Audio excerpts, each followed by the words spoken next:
रविवार व्रत कथा। जय श्री कृष्णा। राधे राधे। श्रोताओं, आप सभी का दिन शुभ और मंगलमय हो।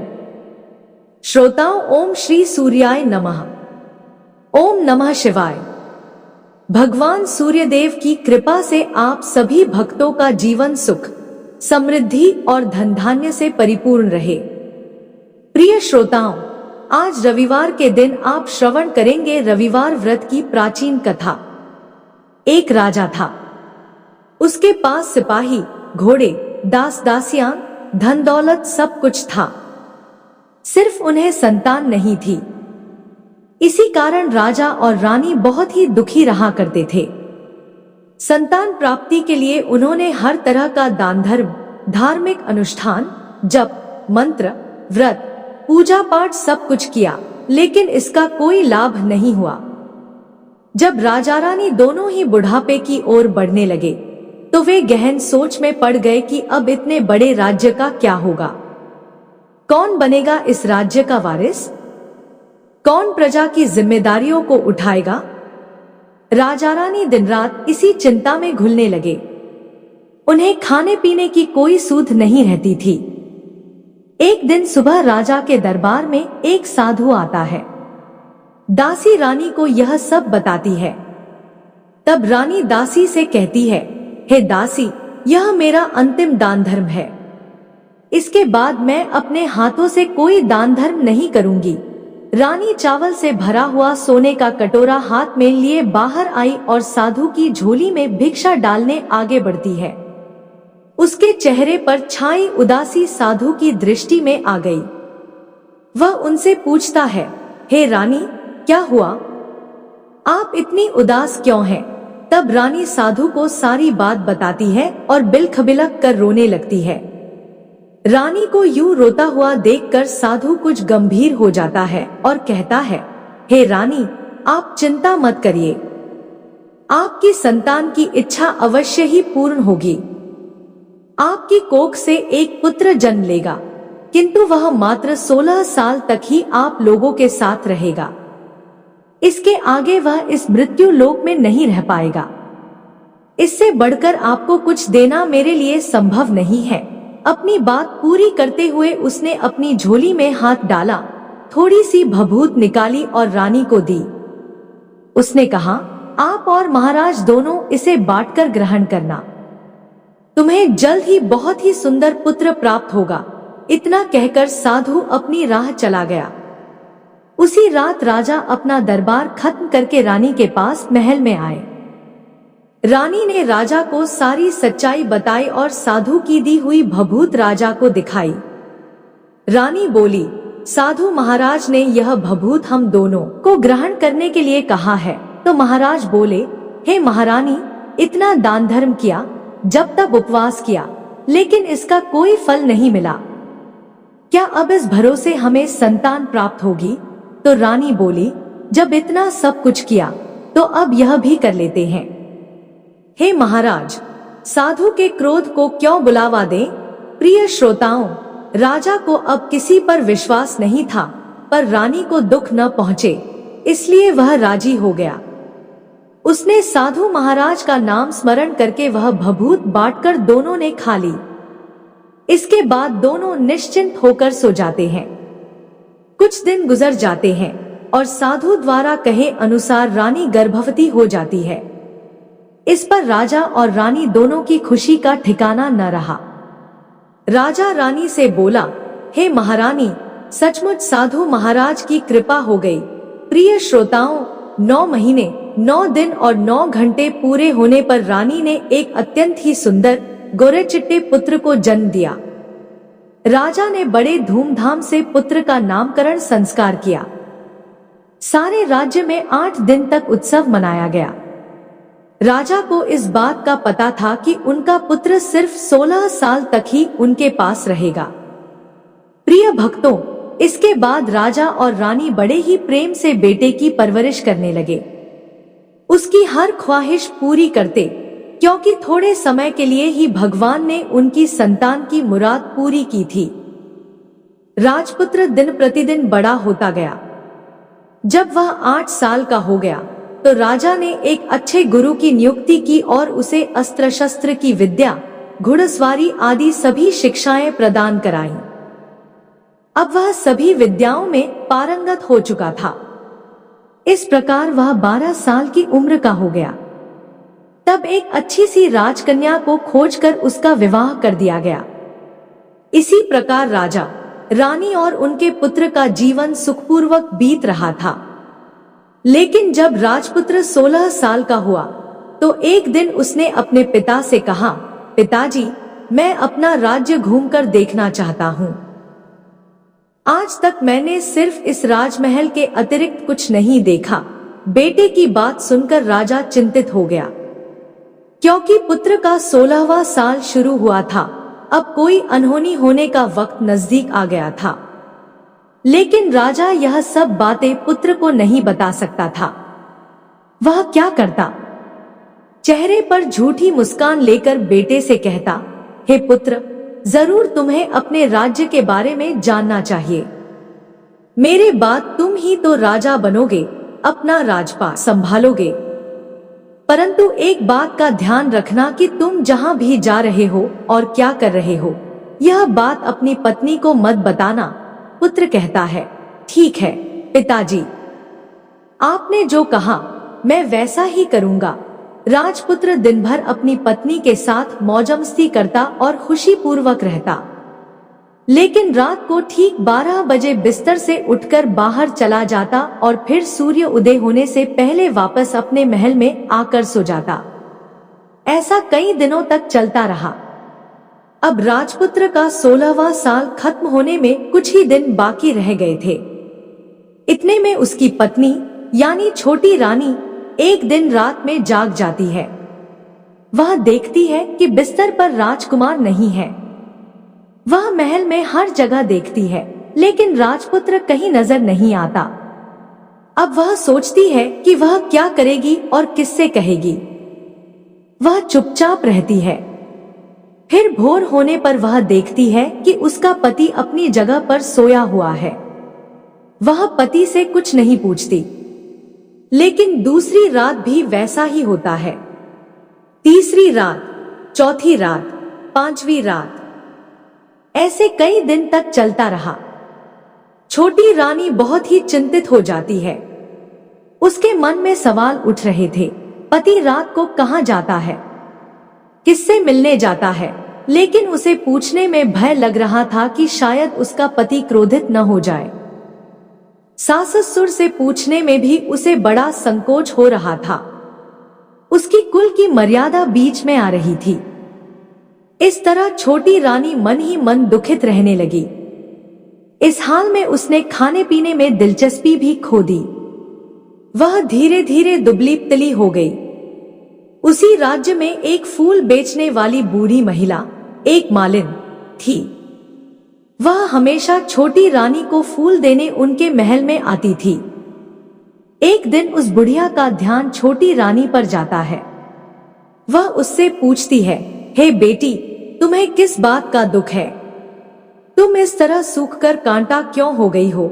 इस पर रानी कहने लगी, हे बूढ़ी अम्मा, मैं आपको क्या बताऊं? इस राज्य का राजपुत्र, मेरा पति अर्थात इस राज का राजकुमार, हर रात बिस्तर से उठकर कहीं चला जाता है और सुबह भोर होते ही वापस आकर सो जाता है। वह कहाँ जाता है? अपने प्रेमिका से मिलने जाता है। क्या करता है? मुझे कुछ नहीं पता। यही सब सोच सोचकर मैं दुबली होती जा रही हूँ। मैं खाना पीना भी ग्रहण नहीं कर पाती। प्रिय श्रोताओं, वह बुढ़िया उसे एक उपाय बताती है। वह कहती है, बेटी, ऐसा करना कि आज रात तुम सोना मत। तुम्हारा पति जब उठकर कहीं जाए तो उसके पीछे जाकर देखना कि वह कहाँ जाता है, क्या करता है। उसकी अच्छी तरह से पहरेदारी करना। छोटी रानी ने कहा, हे अम्मा, पर अगर मुझे नींद आ गई तो वह मालिन कहती है, देखो, एक काम करना, अपने दाहिने हाथ की उंगली में एक जख्म लगा देना और उस पर थोड़ी सी मिर्च छिड़क देना। तुम्हें जलन के मारे नींद नहीं आएगी। प्रिय श्रोताओं, उस बुढ़िया के कहे अनुसार छोटी रानी ने अपनी उंगली में एक जख्म लगा लिया और उसमें मिर्ची लगा दी। जलन के मारे कुछ देर तक तो उसे नींद नहीं आई, पर बाद में वह सो गई। दूसरे दिन सुबह बुढ़िया फूल लेकर उसके महल में पहुंची और पूछती है, क्या हुआ बेटी? क्या तुम देख पाई कि तुम्हारा पति कहाँ जाता है? छोटी रानी कहती है, नहीं अम्मा, पहले कुछ समय जलन के कारण मुझे नींद नहीं आई, पर कुछ देर के पश्चात मैं सो गई। बुढ़िया कहती है, कोई बात नहीं, आज तुम उंगली पर पहले से ज्यादा बड़ा जख्म करना और ज्यादा मिर्ची लगाना। तो छोटी रानी ने वैसा ही किया, परंतु वह सिर्फ पति को बाहर निकलते हुए देख पाई। उसके पश्चात उसकी आंखें बंद हो गई और फिर उसे नींद आ गई। दूसरे दिन सुबह वह बुढ़िया फिर आती है। उसके पूछने से पहले ही छोटी रानी रोने लगती है और कहती है, अम्मा, मैं आज भी उनकी पहरेदारी ठीक से नहीं कर पाई। बुढ़िया कहती है, रो मत बेटी, सब कुछ ठीक हो जाएगा। तुम आज रात जख्म और बड़ा करना, उस पर ज्यादा मिर्च लगाना, और एक काम करना, जब वह जाने के लिए निकले तब उसका रास्ता रोक लेना। बुढ़िया ने जैसा बताया, छोटी रानी ने वैसा ही किया। आज रात उसे नींद नहीं आई। जब पति रात को महल से निकलने के लिए चलने लगा तो छोटी रानी दौड़कर उसका रास्ता रोकती है और कहती है, आप कहाँ जा रहे हो? किससे मिलने जा रहे हो? मुझे बताओ। राजपुत्र उसे समझाने की बहुत कोशिश करता है। देखो, अगर मैंने तुम्हें यह बात बता दी तो मैं तुम्हें दोबारा नहीं मिल पाऊंगा। छोटी रानी कहती है, कोई बात नहीं, ना मिल पाओ, लेकिन आप रात के समय कहाँ जाते हो यह मुझे बता दो। राजपुत्र निरुत्तर हो जाता है और अपनी पत्नी के जिद के आगे उसकी एक नहीं चल पाती। ठीक उसी समय उसका 16वां साल खत्म होने वाला था और 17वां साल लगने वाला था। अब वह राजकुमार कुछ सोचता है और कुछ चावल मंत्रों से सिद्ध करके अपनी पत्नी को देकर कहता है, इन चावलों को दोनों हाथों में मुट्ठी में पकड़ना। पहले दाएं हाथ में पकड़े चावल मेरे ऊपर फेंकना। मैं कौन हूँ तुम्हें पता चल जाएगा। बाद में बाएं हाथ में पकड़े चावल मेरे ऊपर फेंकना। मैं जैसा था तुम्हें वैसा मिल जाऊंगा। लेकिन यदि तुम बाएं हाथ के चावल मेरे ऊपर फेंकना भूल गई तो मैं तुम्हें कभी नहीं मिल पाऊंगा। छोटी रानी ने कहा, नहीं भूलूंगी। छोटी रानी बड़े ही आत्मविश्वास के साथ यह कहकर दाएं हाथ में पकड़े चावल पति के ऊपर फेंकती है। तब राजपुत्र एक विशाल घोड़ा बन जाता है, एकदम सफेद, लंबी गर्दन और बड़ा ही तेजस्वी। वह घोड़ा देखते ही देखते तेजी से दौड़ने लगा। छोटी रानी उस घोड़े को देखकर एकदम भौचक्की रह जाती है। लेकिन पति ने बाएं हाथ के चावल फेंकने की जो बात कही थी वह भूल जाती है। उसकी आंखों के सामने घोड़ा महल से बाहर निकलकर चला जाता है। घोड़ा जब महल से बाहर जाता है तो वापस नहीं आता। अब छोटी रानी को बड़ा ही पश्चाताप हुआ। वह स्वयं को कोसने लगी, लेकिन अब उसका कोई फायदा नहीं होने वाला था। राजकुमार अब वापस नहीं आने वाला था। सुबह होते ही महाराजा को यह सब बात पता चली। उन्हें बहुत दुख हुआ और वे बिस्तर पर पड़ गए तथा अपने बेटे की राह देखने लगे कि एक न एक दिन उनका बेटा वापस आएगा। इस तरह 1 महीना, 2 महीने, 3 महीने करते करते 6 महीने पूरे हो जाते हैं। राजपुत्र का कोई पता नहीं चलता। राज्य के सेनापति राजपुत्र को ढूंढने के लिए राज्य के गांव-गांव सिपाही भेजते हैं, लेकिन उन्हें कोई सफलता नहीं मिलती। इधर छोटी रानी अपनी हट के कारण पति गायब हो गया, यह सोचकर स्वयं को मन ही मन कोसती रही और प्रण कर लेती है कि कुछ भी करके पति को ढूंढ कर लाएगी और उसे वापस घर लेकर आएगी। प्रिय भक्तों, एक दिन सुबह उठकर वह सास ससुर के महल में जाती है और कहती है, मैं अपने पति की खोज में जा रही हूँ। अब महाराज को क्या चाहिए था? कुछ भी करके उनका बेटा उन्हें वापस मिलना चाहिए था और वह पान के बिना नहीं रह पाती थी। ऐसे ही एक दिन बुढ़िया को पान खाने के लिए चूना चाहिए था। वह चूना तैयार करने के लिए सीप लेकर आई। इन सीपों को भूनने के लिए उसे गोबर के कंडे चाहिए थे।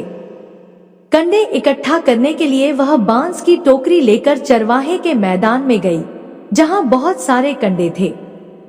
उन्हें जमा करते करते उसे घर आने में अंधेरा हो गया। इस बीच शाम होते ही बेटा और बहू काम से वापस आए। घर पहुंचकर देखा कि बच्चा घर पर अकेला है और बहुत रो रहा है। दोनों गुस्से से लाल पीले हो गए। इसी बीच वह मालिन बुढ़िया घर आ पहुंची। बेटे ने पूछा, माँ, पोते को घर पर अकेला छोड़कर तुम कहाँ चली गई थी? बुढ़िया बताने लगी, बेटा, मैं गोबर के कंडे इकट्ठा करने गई थी। इस पर बेटा बोला, दोबारा बच्चे को घर पर अकेला छोड़कर कहीं गई तो मैं तुम्हें बहुत पीटूंगा। बुढ़िया कहने लगी, नहीं बेटा, फिर कभी ऐसा नहीं करूंगी। लेकिन दूसरे ही दिन बुढ़िया यह बात भूल गई और फिर से चरवाहे के मैदान पर कंडे इकट्ठा करने चली गई। शाम को जब बेटा और बहू काम से वापस लौटे तो देखा कि बच्चा घर पर अकेला है और जोर जोर से रो रहा है। अब उसके बेटे की सहन शक्ति खत्म हो गई और बुढ़िया को घर वापस आने पर उसे घर से निकाल दिया। बुढ़िया रात भर घर से बाहर अंधेरे में बैठी रही और सुबह होते ही हाथ में टोकरी लेकर कंडे इकट्ठा करने के लिए निकल गई। प्रिय श्रोताओं, उस दिन उस पर कंडे इकट्ठा करने का मानो पागलपन सवार हो गया था। कंडे इकट्ठा करते करते अंधेरा हो गया, उसे मालूम ही नहीं चला। जब उसे ध्यान आया तो गांव का रास्ता भी ठीक ठीक दिखाई नहीं दे रहा था। वह अंधेरे में आंखें फाड़ फाड़ कर देखती और किसी तरह आगे निकलने लगी तो उसने देखा कि एक कपिला गाय छन छन की आवाज करते हुए, गले में घंटी बजाते हुए उस मैदान पर आई। उसे देखकर बुढ़िया सोचने लगी कि इस गाय के पीछे पीछे जाऊंगी तो गांव तक पहुंच जाऊंगी। तब बुढ़िया उसके पीछे जाने लगी। वह गाय उस मैदान से लेकर एक एक करके 6 मैदान पार करती है और आखिर में वह 7वें मैदान तक पहुंचती है। वहां क्या होता है कि उस मैदान में एक बड़ा सा पत्थर था। गाय जाकर उस पत्थर को अपने सींग से मारती है। जब गाय ने सींग मारा तो वह पत्थर दूर हट गया और पाताल में नीचे जाने के लिए सीढ़ियां दिखाई देने लगी। तब वह गाय उन सीढ़ियों से नीचे जाने लगी। वह मालिन बुढ़िया यह सब देख रही थी और झट से गाय की पूंछ को पकड़ लिया। प्रिय श्रोताओं, वह गाय के साथ नीचे पाताल में पहुंच गई और तुरंत ही गाय की पूंछ छोड़ दी और इधर उधर देखने लगी। उसने देखा कि वहां बहुत सारे दीपक जल रहे हैं, तेज रोशनी है। जब उसकी नजर गाय के ऊपर पड़ी तो वहां एक अद्भुत घटना घटती है। छमछम करके कोई दुधारी गाय का दूध धोने लगा, लेकिन कोई भी वहां नजर नहीं आ रहा था। बुढ़िया बहुत ही घबराई कि कहां आकर फंस गई। वह सोचने लगी और वहां छिपने के लिए एक जगह ढूंढने लगी, लेकिन उसे कहीं जगह नहीं मिली। हर जगह उजाला ही उजाला था। तो वह एक कोने में खड़ी हो गई और जो कुछ सामने हो रहा था उसे चुपचाप देखने लगी। उसने देखा कि वहां एक उम्दा सफेद घोड़ा और 2 कुंड थे। उनमें से एक कुंड में एक घोड़े ने छलांग लगाई और ऊपर आ गया। उस घोड़े को अब राजपुत्र का रूप प्राप्त हो गया। उसने दूसरे कुंड में पानी में स्नान किया और वहां रखे नए कपड़े पहने। फिर वह नजदीकी एक सुंदर पलंग पर आकर बैठ गया। उसके सामने 56 प्रकार के पकवानों से सजी एक थाली आई, दूध की एक प्याली आ गई, पान सुपारी आ गई और उसके सामने एक दिया जल रहा था। राजपुत्र ने खाना खाया, पानी पिया, पान सुपारी खाई और बिस्तर पर लेटने से पहले सूर्य भगवान का स्मरण करके सामने जलते हुए दिए से पूछा, हे दीपंकर, मेरे माता पिता क्या कर रहे हैं? दिया बताने लगा, बेटे के शोक में डूबे हैं। उसने पूछा, राज कौन संभाल रहा है? तो दिया बोला, राज्य मंत्री संभाल रहा है। उसने पूछा, मेरी पत्नी क्या करती है? तो दिया बोला, उसने चौराहे पर भोजनालय शुरू किया है और आते जाते लोगों से नई खबर के बारे में पूछती है। दिए के इतना कहते ही राजपुत्र कहने लगा, ठीक है, और फिर वह सो गया। बुढ़िया कोने में खड़ी हुई सब कुछ देख रही थी। ऐसी अद्भुत घटना उसने जीवन में पहली बार देखी थी। उसे अंदर ही अंदर बहुत ही कुलकुलाहट होने लगी। वह अपनी भूख प्यास भूल गई और उत्सुकता से देखने लगी कि आगे क्या होगा। लेकिन उसके बाद कुछ घटनाएं नहीं घटती। रात गुजर गई और सुबह हो गई।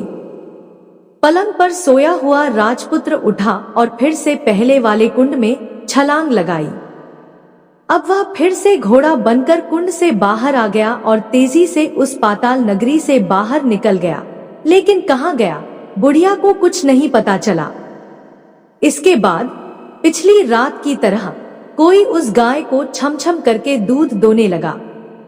जैसे ही दूध दोहना खत्म हुआ, उसके गले की साकर अपने आप खुल गई और वह गाय तेजी से ऊपर जाने लगी, सीढ़ी की ओर भागने लगी।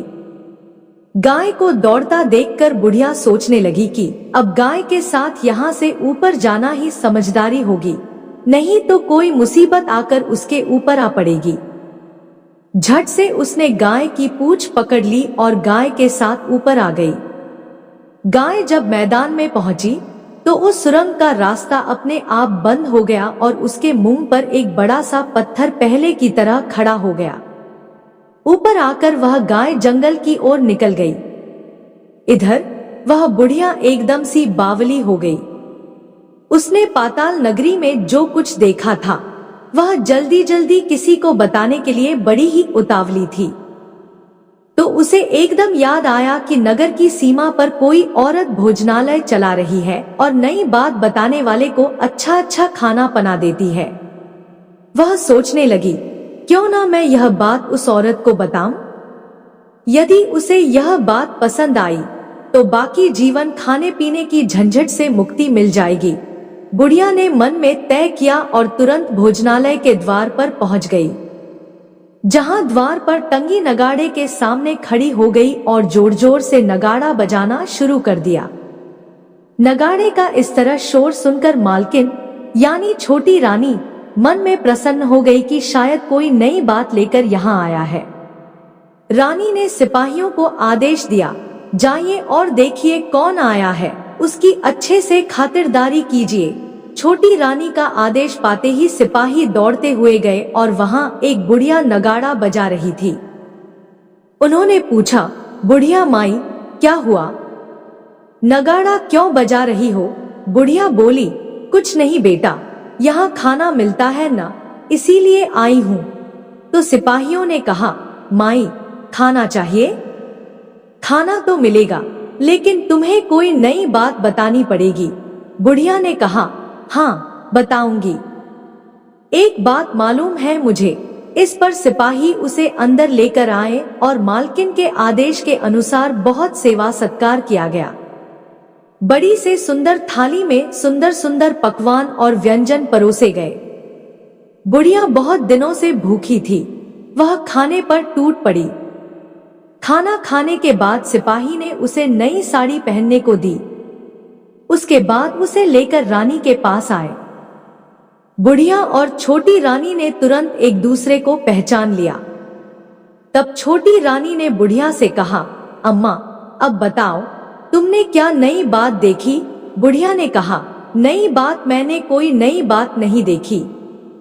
मेरे पास तो तुम्हें देने के लिए खाने के पैसे नहीं थे, इसलिए मैंने झूठ कहा और नगाड़ा बजाया।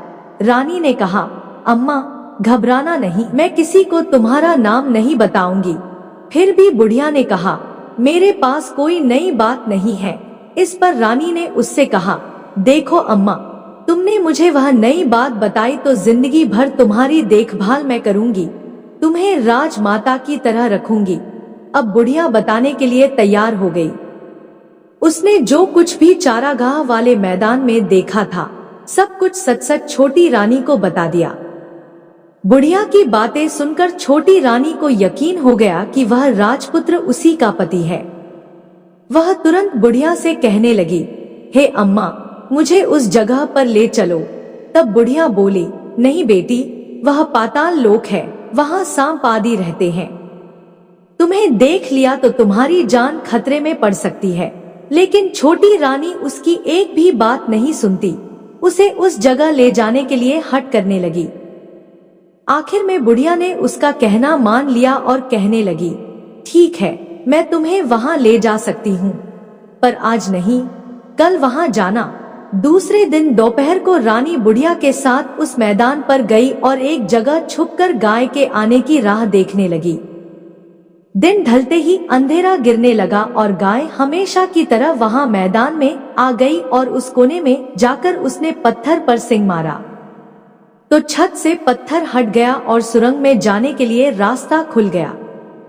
गाय उस रास्ते से नीचे उतरने लगी तो बुढ़िया छोटी रानी से कहने लगी, हे बेटी, आगे बढ़ो, हम गाय की पूंछ पकड़कर नीचे उतरेंगे। तो दोनों गाय की पूंछ पकड़कर नीचे उतर गए। बुढ़िया पहले जिस कोने में छिपी थी उसी कोने में छिप गई। अब नीचे सब कुछ पहले जैसा घटित हो रहा था। गाय के गले में अपने आप साकल पड़ गई। कोई अदृश्य रूप से उसका दूध दुहने लगा।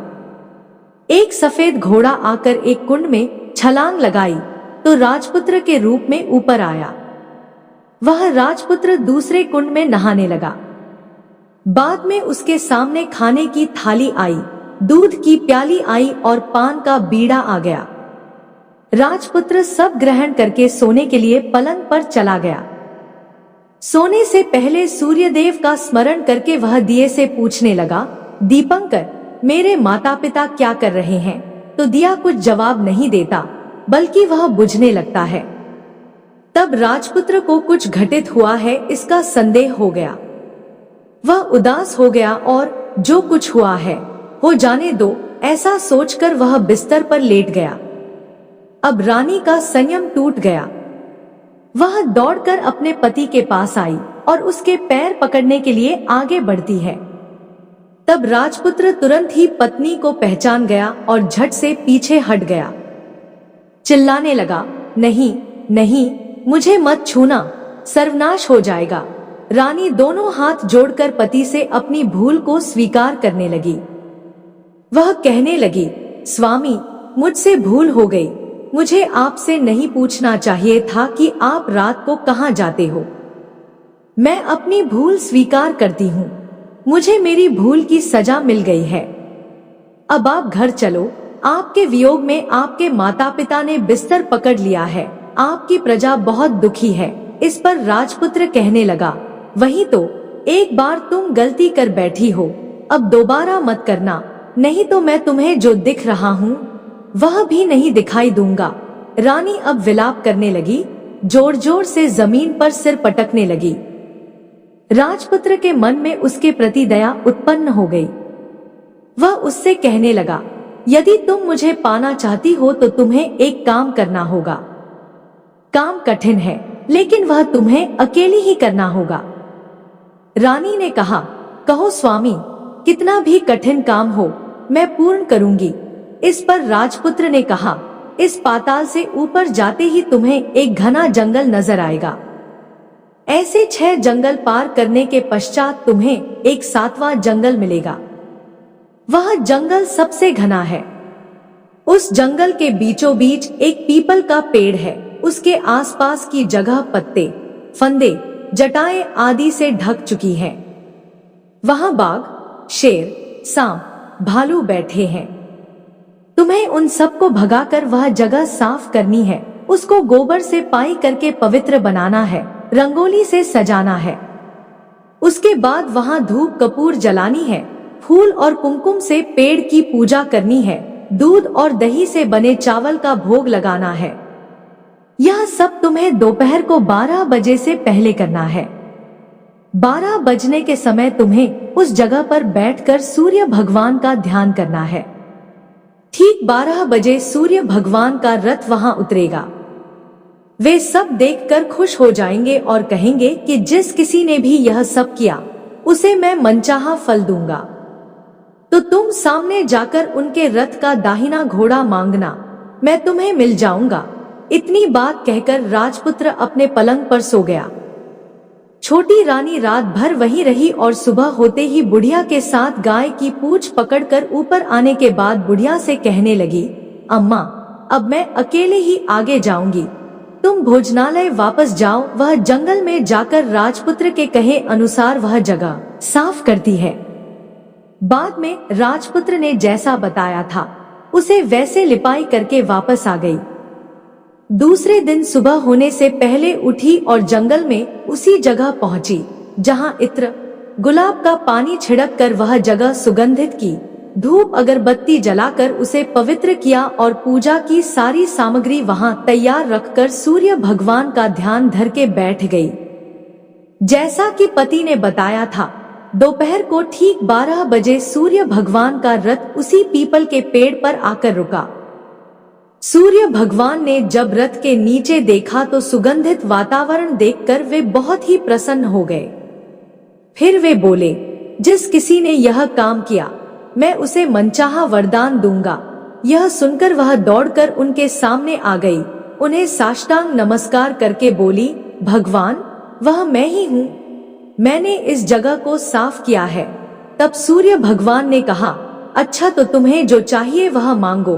उसने कहा, भगवान मुझे आपके रथ का दाहिना घोड़ा चाहिए। सूर्य भगवान बोले, नहीं नहीं, मैं तुम्हें और कुछ भी दे सकता हूँ, लेकिन यह घोड़ा नहीं दे सकता। मेरे रथ के 12 घोड़े हैं, तुम चाहो तो कोई और घोड़ा मांग लो, लेकिन यह दाहिना घोड़ा नहीं, वह मैं तुम्हें नहीं दे सकता। छोटी रानी ने एक नहीं सुनी, वह सूर्यदेव से एक ही बात की रट लगाती रही कि उसे दाहिना घोड़ा दे दीजिए, नहीं तो मैं आपके पैरों में गिरकर अपनी जान दे दूंगी। अब सूर्यदेव धर्म संकट में पड़ गए, उन्होंने वचन दे दिया था, अब अपने वचन से पलट भी नहीं सकते थे। तब सूर्य भगवान ने बोला, मैंने तुम्हें घोड़ा दे दिया, लेकिन घोड़ा तो दे दिया, वह तुम्हें वहां नहीं मिलेगा, तुम्हें उसे पाताल लोक में जाकर लाना होगा।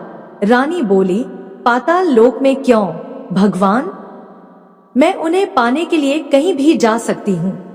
रानी को वचन देकर भगवान सूर्यदेव अंतर्ध्यान हो गए और अपने मार्ग पर चले गए। इधर रानी जंगल से अपने भोजनालय में गई, फिर बुढ़िया को साथ लेकर उस मैदान में गई और जल्दी ही शाम हो गई। शाम होते ही वहां एक गाय आई, उसने सींग मारकर सुरंग का पत्थर हटाया, नीचे उतरने लगी।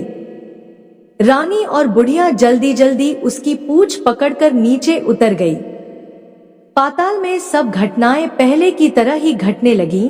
घोड़े का एक कुंड में नहाकर राजपुत्र बन जाना, नहा धोकर पलंग पर जाकर बैठना, उसे खाने की थाली, दूध प्याली, पान का बीड़ा आना। लेकिन आज एक नई बात घटी, आज 2-2 थाली, 2-2 दूध की प्याली और 2-2 पान के बीड़े उसके सामने आए।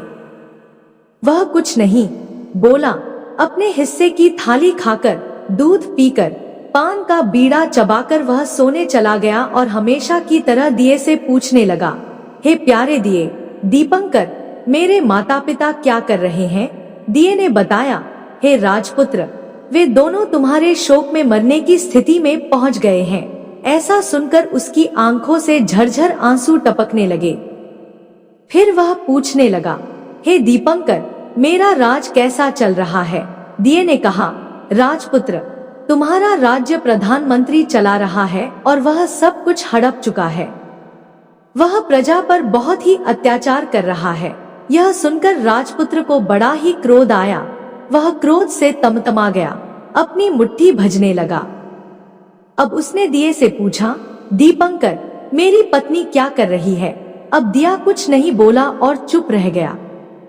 तब फिर छोटी रानी का संयम जवाब दे गया, दौड़कर पति के गले लग गई और फिर अपने पति राजपुत्र से फूट फूट कर रोने लगी और कहने लगी, हे स्वामी, अब आप हमें वचन दीजिए कि आप फिर से घोड़ा तो नहीं बनेंगे। तो उसने अपनी पत्नी को वचन दिया, हे प्रिय, मैं दोबारा घोड़ा नहीं बनूंगा। तुमने जो इतने सारे कष्ट उठाए मुझे पाने के लिए, सूर्यदेव से तुमने सौदा किया और तुमने मुझे घोड़े के जन्म से मुक्ति दिलाई है। उसके बाद दोनों पति पत्नी और वह बुढ़िया उस गाय का पूंछ पकड़कर पाताल लोक से सीधे बाहर आए भोजनालय में, और वहां सब सामान लो में बराबर बराबर बांट दिया। फिर उसके बाद अपने राज्य को लौट गए। राजपुत्र वापस आता है और उसके तेवर देखकर जो प्रधानमंत्री होता है घबरा जाता है। राजपुत्र ने उसे बंदी बनाने का आदेश दे दिया और उसे कैद खाने में डलवा दिया और राज की बागडोर अपने हाथों में ले ली। इसके बाद वह अपने माता पिता से मिलने के लिए महल में गया। तब राजपुत्र वहां पहुंचकर क्या देखता है कि उसके माता पिता उसके शोक में अस्थि पंजर बने हुए हैं। पुत्र को वापस आया देखकर मरणासन राजा रानी की आंखों से टप टप आंसू की धाराएं बहने लगती हैं। उन दोनों ने पुत्र को गले लगा लिया, उसे बड़ा ही प्रेम किया। इतना होने के बाद उनकी सेहत में एकदम सुधार आने लगा। अब वे बिस्तर से उठकर बैठ गए, पुत्र को आशीर्वाद देने लगे। राजपुत्र के आने की खबर तुरंत राज में फैल गई। प्रजा खुशी के मारे फूली नहीं समाई, प्रजा महल के सामने इकट्ठी हो गई। राजपुत्र ने भी उन्हें दर्शन दिए और आज से उन्हें कोई दुख ना पहुंचे, ऐसा उन्हें वचन दिया। अब राजा ने अपने पुत्र का राज अभिषेक करके उसे सिंहासन पर बैठाया।